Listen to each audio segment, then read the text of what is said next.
নমস্কার বন্ধুগণ, আমার এই ছোট্ট ইউটিউব চ্যানেল পলিটিক্স অফ ত্রিপুরায় আপনাদের সকলকে স্বাগতম এবং ধন্যবাদ জ্ঞাপন করছি।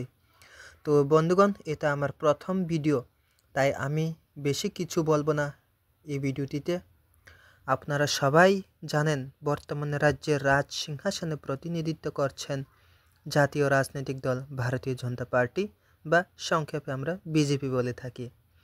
এবং আপনারা এই অবগত আছেন রাজ্য সরকারের সাথে জোট সঙ্গী হিসাবে কাজ করছেন আঞ্চলিক দল আইপিএফটি তথা indigenous people front of Tripura, এবং আরও একটি আঞ্চলিক দল টিএমপি তথা ত্রিপুরা মথা পার্টি, যেই পার্টি 2024-এর লোকসভার পূর্বে রাজ্য সরকারের পক্ষে 3 নম্বর পার্টি হিসাবে জোটে যোগদান দিয়েছেন। তো বর্তমানে রাজ্যের বিরোধী রাজনৈতিক দল হিসাবে কাজ করছেন জাতীয় দল ভারতের কমিউনিস্ট পার্টি, মার্ক্সবাদী তথা সিপিআইএম। এছাড়াও ত্রিপুরায় আরও রাজনৈতিক দল আছে, যেমন জাতীয় দল ভারতের জাতীয় কংগ্রেস, তৃণমূল কংগ্রেস, আমরা বাঙালি এবং অন্যান্য।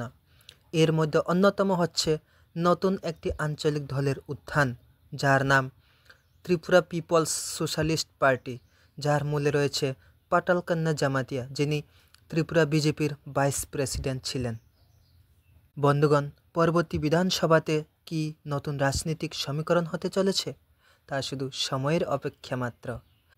তো আপনারা যদি ত্রিপুরা রাজ্য রাজনীতি নিয়ে আরও বেশি জানতে আগ্রহ থাকেন এবং অতীতে ত্রিপুরা রাজ্য রাজনীতিতে কী ঘটেছিল, কিংবা ভবিষ্যতে বা আগামীতে রাজ্যে কোন রাজনৈতিক দল ক্ষমতায় আসতে পারে, আগামী 2028 সালে বিধানসভা নির্বাচনে রাজ্যে প্রত্যাবর্তন হবে নাকি পরিবর্তন হতে পারে, সব কিছুর উপর চুলছেরা বিশ্লেষণ করে আপনাদের সামনে ভিডিওর মাধ্যমে তুলে ধরার চেষ্টা করব এই চ্যানেলে।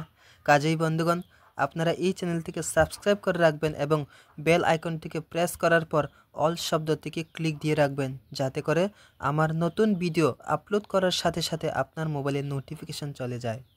ধৈর্য ধরে সম্পূর্ণ ভিডিও দেখার জন্য আপনাদের সকলকে অসংখ্য ধন্যবাদ। জয় হিন্দ।